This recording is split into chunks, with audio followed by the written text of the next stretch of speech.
성경에 딱 한 번 절대로 용서받을 수 없는 죄가 언급된다는 이야기 들어보셨나요? 많은 분들이 이걸 듣고 혹시 내가 그 죄를 지은 건 아닐까 하고 두려워하기도 하고 또 궁금해하기도 하는데요.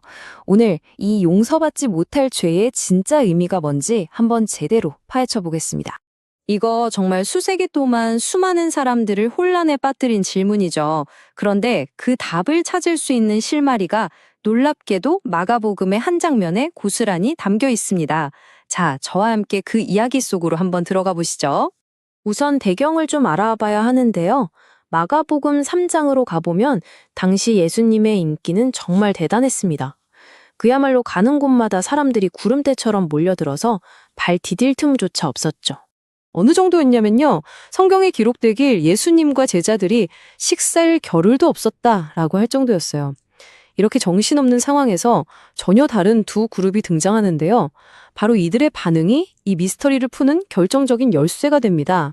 정말 놀랍게도 이 상황을 보고 가장 먼저 반응한 그룹 중 하나가 바로 예수님 자신의 가족이었어요. 성경을 보면 예수님에게도 형제자매가 있었거든요.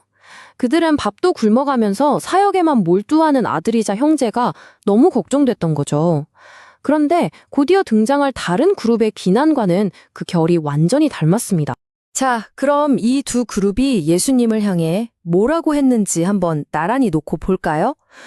여기서부터 용서받지 못할 죄의 실체가 서서히 드러나기 시작합니다. 한쪽은 그저 실수였지만 다른 한쪽은 명백한 악이었거든요. 한번 보세요.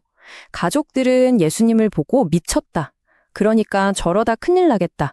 제정신이 아니다. 이렇게 걱정했어요. 인간적인 걱정이죠. 하지만 당시 종교 지도자였던 서기관들은 완전히 달랐습니다. 그들은 예수님이 귀신의 왕, 즉 바알세불의 힘을 빌려서 기적을 행한다고 주장했죠.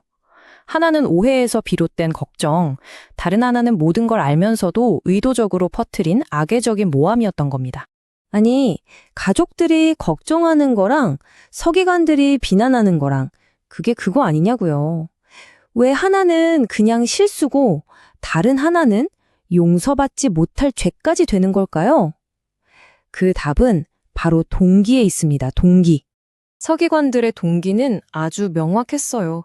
바로 시기심 때문이었습니다.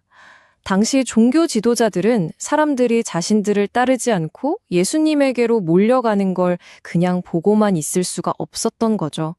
나중에 로마 총독이었던 빌라도조차 그들이 순전히 시기심 때문에 예수님을 고발했다는 걸 눈치챌 정도였으니까요. 이 시기심이 왜 그렇게 무섭냐면요. 이게 그냥 한번 미워하고 끝나는 감정이 아니기 때문이에요. 사람의 마음 자체를 아주 단단하게 굳혀버리는, 그래서 더는 돌이킬 수 없는 그런 상태로 만들어버리거든요. 신학자 윌리엄 핸드릭슨이 이 부분을 아주 정확하게 짚어냈는데요. 시기심과 질투에 마음이 완전히 굳어버리면 용서를 받기 위해 반드시 필요한 회개라는 걸 할 수 없게 된다는 거예요. 그러니까 스스로 용서의 문을 쾅 닫아버리는 거죠. 자, 그래서 정리하자면 이겁니다. 용서받지 못할 죄라는 건 우리가 생각하는 것처럼 어떤 특정한 말실수나 행동이 아니에요. 그게 아니라 시기심 때문에 하나님의 역사를 알면서도 일부러 저건 악마의 짓이야 라고 말하는, 그래서 결국 회개할 수 없게 되어버린 마음의 상태를 뜻하는 겁니다. 즉, 하나님이 용서를 안 해주시는 게 아니라 그 사람이 용서를 구하지 않게 되는 상태인 거죠. 이게 어떤 과정을 거치냐면요. 첫째, 시기심 때문에 하나님의 일을 악마의 일이라고 매도해요. 둘째, 그러면 진실을 받아들이는 마음이 돌처럼 단단하게 굳어버리죠. 셋째, 그렇게 굳어진 마음으로는 당연히 회개를 할 수가 없게 되고요. 마지막으로 회개가 없으니 용서를 받을 길도 막혀버리는 겁니다. 결국 스스로가 만든 감옥에 갇히게 되는 셈이죠.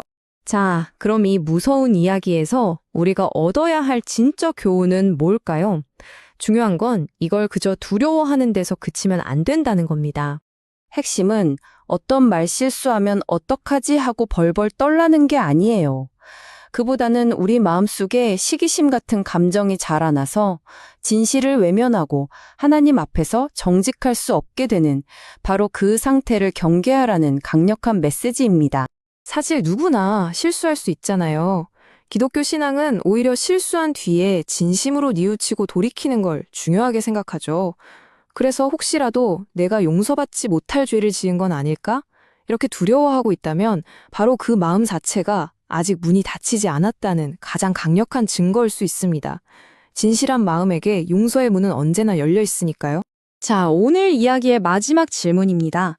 진실한 마음이 핵심이라면 끊임없이 남과 나를 비교하고 SNS 속에서 좋아요를 갈구하는 이 시대에 우리는 어떻게 이 정중한 시기심으로부터 우리 마음의 진실함을 지켜낼 수 있을까요?